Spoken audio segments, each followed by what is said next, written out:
Mateus capítulo 7, versículo de número 24. Assim, todo aquele que ouve estas minhas palavras e as pratica, será comparado a um homem sábio, que construiu sua casa sobre a rocha.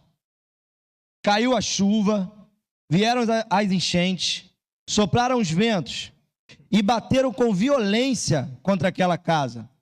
Mas ela não caiu, pois tinha seus alicerces na rocha. Pois todo aquele que ouve estas minhas palavras e não as pratica, é como um homem insensato, que construiu a sua casa sobre a areia. E caiu a chuva, vieram as enchentes, sopraram os ventos, e bateram com violência contra aquela casa. E ela desabou. E grande foi a sua ruína.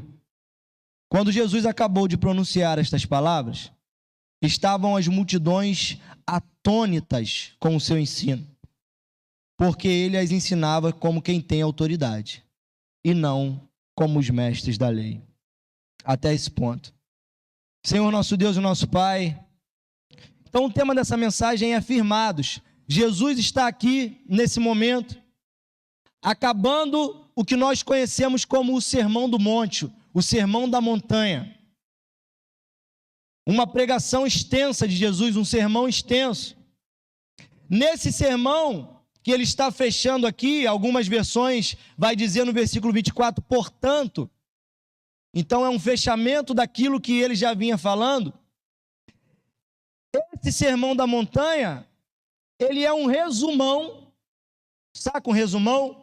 Do que é ser um crente, do que é ser um cristão. Para aqueles que já são crentes e para aqueles que estão interessados em se tornar um crente. Para você que nos visita nessa noite ou para você que ainda não se entregou ao Senhor. E para você que já se entregou, é como se um professor, um grande mestre, tivesse passado uma matéria durante algum período e ele chegasse em algum determinado ponto e fizesse um resumo. E mais do que fizesse um resumo, ele desse um bizu, ele falasse, se liga nisso aqui que eu falei, porque isso aí vai cair na prova, vai cair, se liga.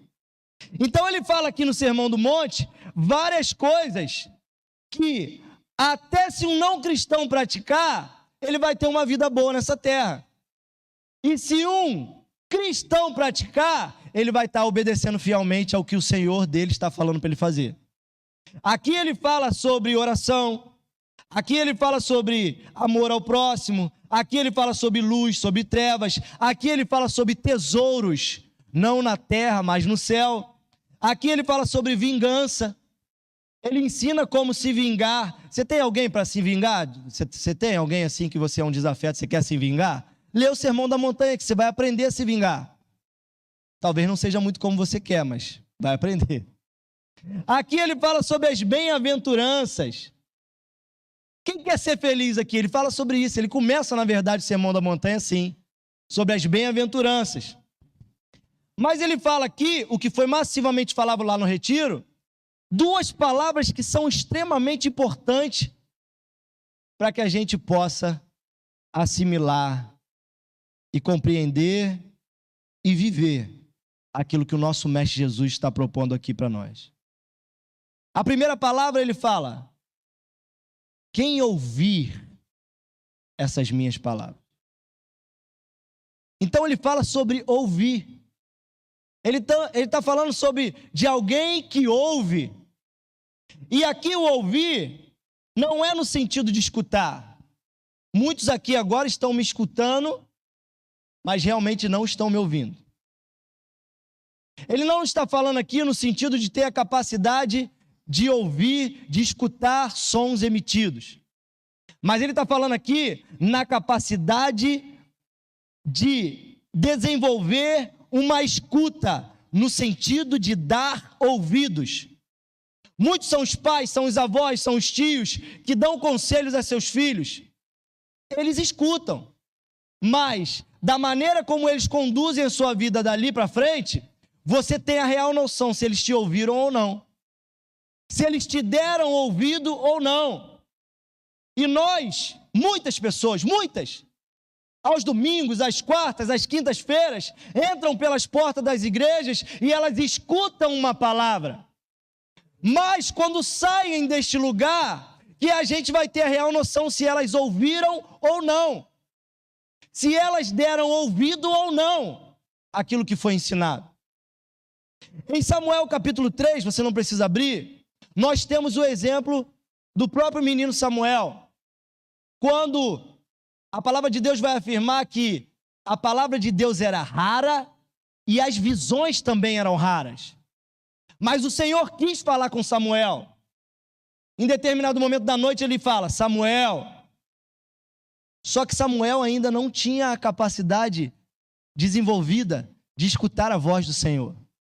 E quando ele escuta essa voz, a quem ele recorre? Ao sacerdote. Ele chega, acorda.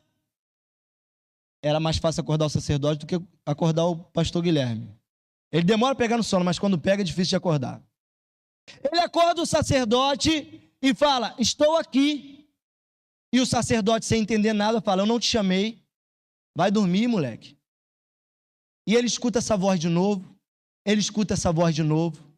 Até que o sacerdote se liga no que está acontecendo, porque o sacerdote, sim, já tinha desenvolvido a capacidade de ouvir a voz do Senhor.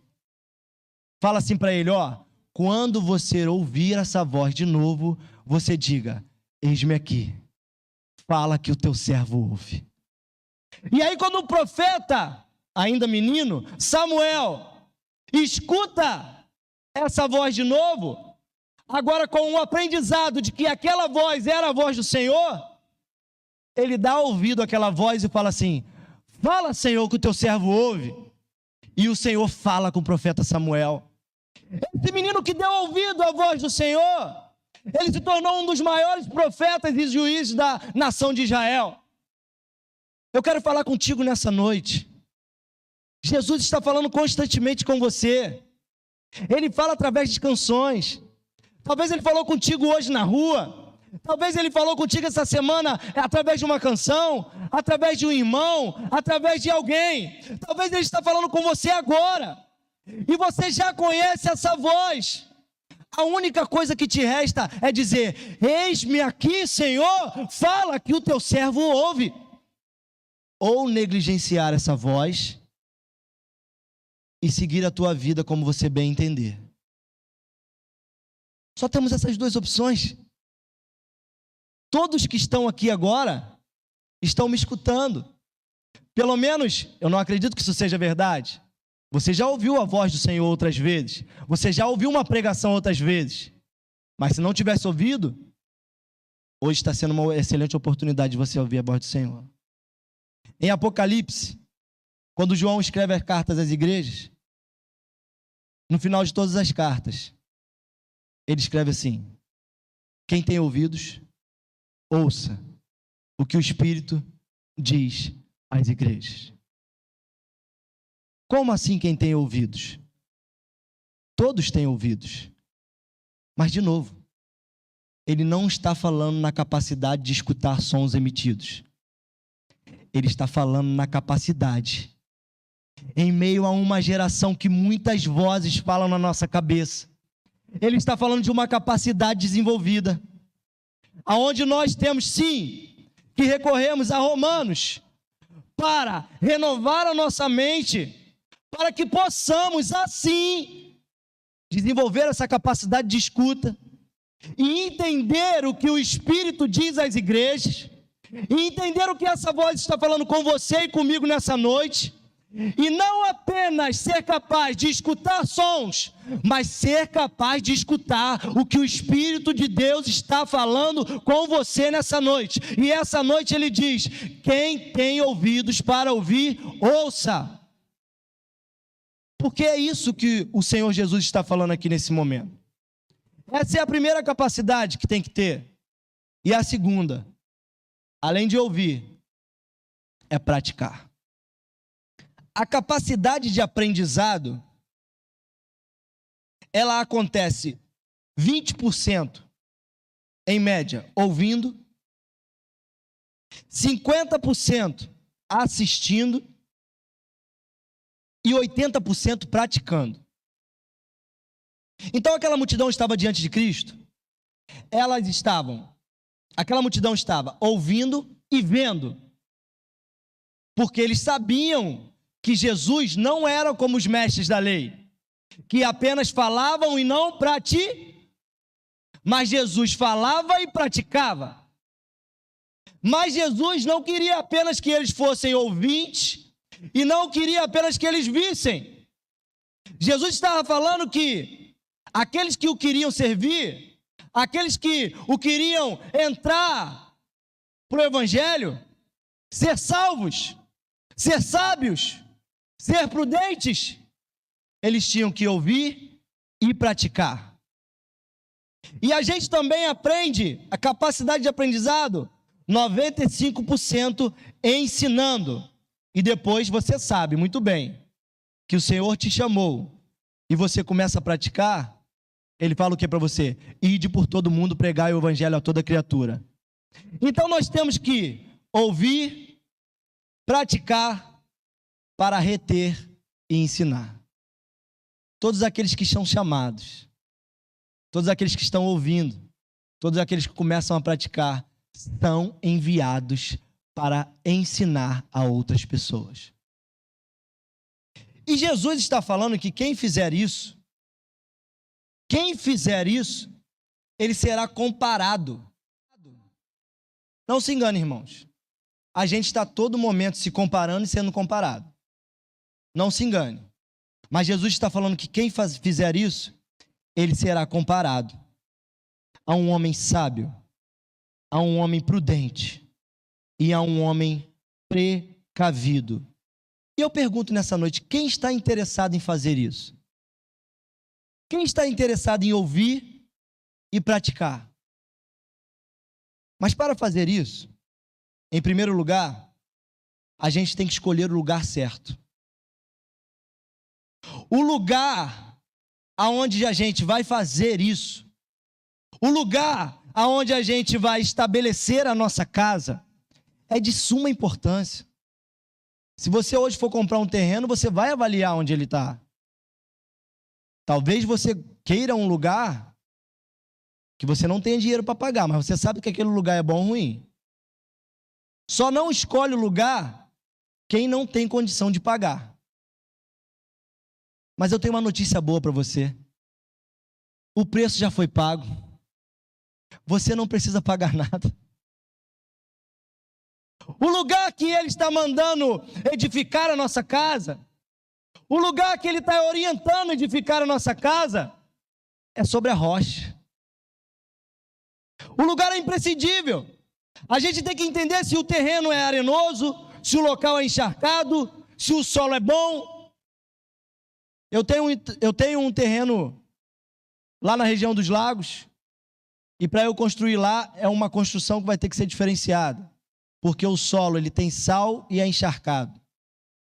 E se eu não investir da maneira correta, daqui a um tempo, o sal que estava naquela água vai consumir toda a ferragem e a minha casa vai cair. Cristo é o lugar certo, meu irmão. Cristo é o lugar certo para você investir todo o dinheiro do alicerce da sua vida. Sabe por que muitas pessoas não se mantêm firmados?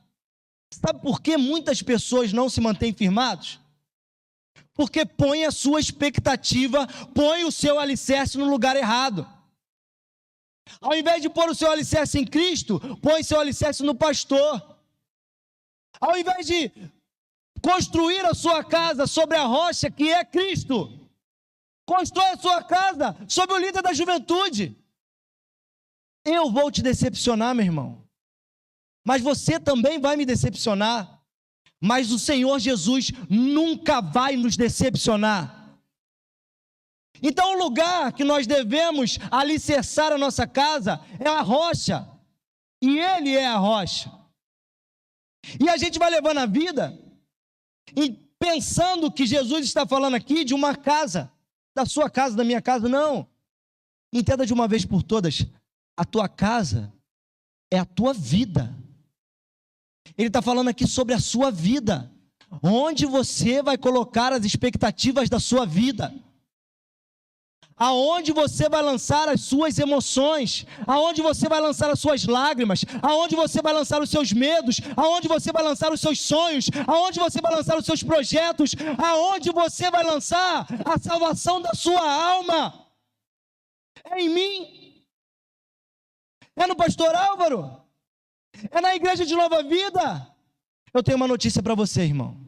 Se você fizer isso, grande será a sua ruína. Mas se você escolher o lugar certo, que é Cristo, se você escolher o lugar certo, que é Jesus Cristo, eu posso te dar a plena certeza, você nunca será decepcionado. E os ventos vão vir, a chuva vai bater, o terremoto vai bater, mas você ficará permanentemente firmado na presença de Deus. Você vai ficar firme. Você vai ficar firme, meu irmão. Irmão, eu já tive tanta decepção, especialmente até em retiro. No retiro que eu fui no CIEP, já contei isso para os jovens. Eu fui no retiro daqui da igreja. Daqui da igreja. E numa brincadeira de roda, de dança da cadeira, o jovem puxou minha cadeira e eu caí de bunda no chão. Já imaginou isso, pastor? Que brincadeira é essa? E nem crente eu era. Eu falei, bom, eu posso esperar, eu tenho uma expectativa, porque eu vivia na rua, soltando pipa, jogando bola, batendo, apanhando, tacando pedra nos outros. Eu tinha uma expectativa que as pessoas lá de fora, eu tinha que esperar que havia uma banda, eu tinha que esperar que havia um cascudo. Mas dentro de um retiro, eu não esperava isso. E grande foi a minha queda. Porque eu confiei em pessoas e pessoas te decepcionam. Se você confiar em pessoas, você não vai ficar firmado na rocha. Porque só tem uma rocha e ela é Cristo. Então o lugar é imprescindível. E esse lugar é Jesus. Segundo, trabalho duro. Para você ficar firmado, você tem que trabalhar, irmão. Eu vou fazer uma pergunta aqui. Quem já cavou uma sapata? Já? Várias? Cavou? Jovens. Os jovens aqui, quem já cavou uma sapata? Não é sapato, não. É sapata. Alguns levantaram a mão aqui porque está de sapato no pé. Não é sapato. Já cavou? Eu nunca cavei uma sapata. Eu já bati uma laje na minha vida, só uma. E não quero mais isso, em nome de Jesus. O negócio não é legal, não. Não é legal. Eu tinha um sonho, porque quando eu era moleque, muita gente, era comum esse negócio de bater laje, fazer mocotó, né? Aí faz uma feijoada, aí chama aquela galera toda. E eu achava aquilo divertido, até porque eu ficava perto desses ambientes, e aí sempre rolava assim um mocotózinho, né? Um refrigerante, e rolava também, aí a galera tava animada, aí eu era moleque gaiato pra caramba, eu pedia dinheiro pra comprar pipa, eles me davam, então era um momento de festa ali, né, o dono da casa tava feliz, porque tava batendo sua laje, e geralmente as lajes antigas eram lajes grandes, né, 10 por 10, era só laje grande, e a laje que eu bati foi 5 por 6, mais ou menos, foi uma lajinha assim. Mas cavar uma sapata, dependendo do solo, a cavadeira bate, chega, treme. E tinha algumas pessoas que eram contratadas só para cavar sapata. Lá perto de casa tinha um Dingongon. Ele cobrava R$30 por sapata. Tá amarrado em nome de Jesus. Dá trabalho, cara. Dá trabalho. Mas você já imaginou fazer uma casa sem cavar uma sapata? Vitão, dá para fazer uma casa sem cavar uma sapata? Dá. Não dá ou não dá? Só que o que vai acontecer com ela? Vai cair. Então, se você quiser vir para o Evangelho, se você quiser estar nas fileiras dessa igreja, se você quiser realmente ser um crente de verdade, não esquentador de cadeira, de verdade, você pode ter certeza que você vai ter que arregaçar a manga e trabalhar. Ninguém fica firme na obra do Senhor sem trabalhar.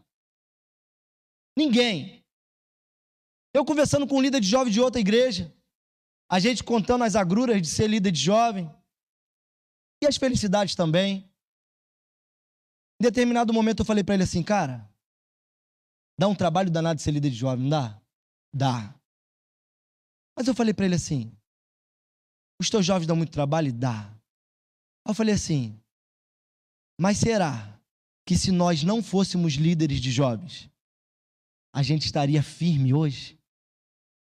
Porque no processo de ser líder de jovens, você abre mão de muitas coisas por causa deles. E eu costumo dizer, disse para ele, e quando eu tenho essa oportunidade de dizer, eu falo assim, eu suspeito que nós líderes, pastores, bispos, somos piores do que aqueles que não são. Por que eu faço esse raciocínio? Porque Deus falou assim, cara, eu tenho que botar aquele cara ali para trabalhar mais. Porque se ele não trabalhar mais, provavelmente ele não vai ficar firme na minha presença. Todo aquele que se aproxima de Deus para estar firmado na casa dele, e se quer ficar firmado, e se quer ter sua família firmada, e se quer ter filhos abençoados, filhos que sabem a palavra de Deus, tem que arregaçar a manga e trabalhar muito. Muito. Tem que orar muito. E orar dá trabalho, irmãos. Parece uma coisa fácil, mas dá um trabalho danado. Ler a palavra dá trabalho. Jejuar, meu irmão, você... Como está jejuando aqui frequentemente? Jesus Cristo, jejuar dá muito trabalho. Ninguém, a gente não quer jejuar, a gente não quer ler a palavra, a gente não quer orar, a gente não quer pregar, dá trabalho montar uma pregação, pedir ao Senhor, não vem palavra, agora veio e dá trabalho. Mas estar firme na casa de Deus é um trabalho duro. Não nos custou nada ser salvos, mas nos custa tudo estar na presença de Deus. O jovem rico chegou e falou assim, Senhor, eu quero te seguir. O que eu faço para te seguir? Você observa os mandamentos. Mas eu já tenho observado. Tem mesmo? Tenho. Tem mesmo? Tenho. Vai, vende tudo que tem, dá aos pobres e me segue. Aí o bichinho desanimou. Tem coisas que Deus vai te pedir que para o outro parece fácil, mas para você é difícil. Tem coisas que Deus vai pedir para o outro que para você é fácil, mas para ele é difícil, porque Deus sabe o que pede a cada um. Porque aquilo que Ele te pede, provavelmente, é o que ia te derrubar se você não entregar. Então dá trabalho, dá muito trabalho. A nossa carne quer sempre o caminho mais fácil, mas ele geralmente nos leva para a ruína. Temos que perseverar, temos que orar, temos que nos dedicar, temos que acreditar e temos que investir. Foi falado muito de investimento. Se você pegar uma alicerce de uma casa, muito dinheiro está enterrado ali embaixo. Você pegar uma casa, muito dinheiro, e não dá para economizar no alicerce. Se você economizar, você será comparado a um homem insensato, porque vai vir o vento, vai vir a chuva, e grande será a sua ruína. Em terceiro lugar, temos que ter a certeza da esperança. A fé é a certeza das coisas que se esperam. Como assim? Como eu espero uma coisa e eu posso ter certeza dela? É por isso que tem que ter a fé. E você não faz, você não procura o lugar certo, e você não investe pesado naquilo que você não acredita. Você não faz o que você não acredita, você só faz o que você acredita. Se você acredita que amanhã você vai sair de casa e vai levar, se você acredita que você vai levar uma bala perdida, você não sai de casa. Sabe por que você vai sair de casa amanhã para trabalhar? Porque você acredita que você vai acordar de madrugada, vai estar frio, você vai ter que pegar um casaco e vai ter que enfrentar o Japeri, mas você acredita que você vai chegar no seu trabalho. conscientemente ou inconscientemente, você acredita. Então você faz. Em se tratando de estar firme na presença de Deus, você só vai caçar um terreno, você só vai cavar, você só vai ter trabalho se fizer sentido aquilo que você está fazendo. Se você vem para esse lugar e isso não faz sentido para você, se você compra uma Bíblia, mas isso não faz sentido para você, se você canta um louvor, mas isso não faz sentido para você, você não vai querer ter o trabalho de se aprofundar nisso.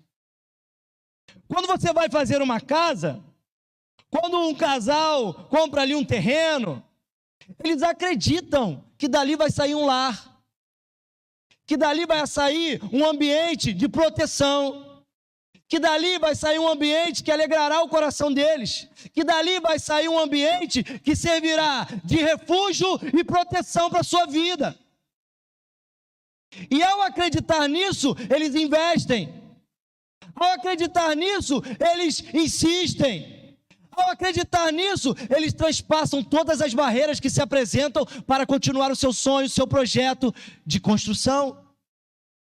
E se você estar aqui constantemente nesse lugar e não acredita no que você está fazendo, provavelmente, meu irmão, você não vai fazer o 1 e o 2 e provavelmente você será comparado a um homem sensato. Você está gastando seu tempo à toa, você está gastando pouco de recurso à toa. Jesus não te chama para gastar um pouco de recurso, Ele te chama para gastar todo o seu recurso, toda a sua vida, todas as suas forças, tudo que você tem. O reino de Deus é comparado a um homem que quando achou um tesouro, o que ele fez? Ele vendeu tudo que ele tinha e foi lá e comprou aquele terreno, porque ele viu que valia a pena, ele acreditava que valia a pena. E ele vendeu tudo que tinha e comprou aquele terreno por causa daquele tesouro. E esse homem, ele é comparado a um homem prudente. Por quê? 4, para finalizar, o juízo virá sobre a minha vida e sobre a sua vida. A palavra de Deus fala que sobre as duas casas, a do homem sábio e a do homem insensato, vieram as mesmas tempestades, vieram os mesmos ventos, vieram as mesmas provações, vieram as mesmas tentações. Sabe o que eu aprendo com isso? Você que está tendo um trabalho duro, você que está investindo pesado, você que está investindo a sua vida, não espere moleza, porque Deus não dá moleza. A vida não dá moleza. Mas Ele te dá uma promessa, você vai ficar firme para a honra e glória do Senhor. Você vai permanecer. Você vai ficar firmado. Agora eu tenho uma notícia para aqueles que não querem fazer isso. Vai vir o vento, vai vir a chuva, vai bater com força na sua casa. E depois você não vai poder falar que o líder de jovem não foi visitar você, que o pastor não foi visitar você, que a irmã da igreja te olhou atravessada e por isso você não voltou, que você não entrou na igreja e ninguém apertou sua mão, porque fazendo isso, você vai estar construindo o seu alicerce no lugar errado. E quem constrói alicerce no lugar errado, grande é a sua queda, grande é a sua ruína. Então nós temos diante de nós uma palavra do Senhor. E diante de nós, Ele coloca toda a responsabilidade em cada um de nós. Veja aonde constrói. Ao ver aonde constrói, trabalhe duro nisso. E acredite, com todo o teu coração, que a recompensa vem do céu, que a proteção vem do céu, que quem protege a tua vida, que quem protege a tua casa, que quem protege os teus sonhos, que quem protege você é o Senhor Jesus Cristo, porque você, através do que Ele disse, colocou em prática tudo que Ele ensinou. Ouviu e praticou, ouviu e praticou. E você, a sua casa, os seus filhos estarão firmados na rocha. O trabalho é meu e seu, meus irmãos. A salvação é de graça, mas nos custa tudo. Curve tua cabeça para uma palavra de oração.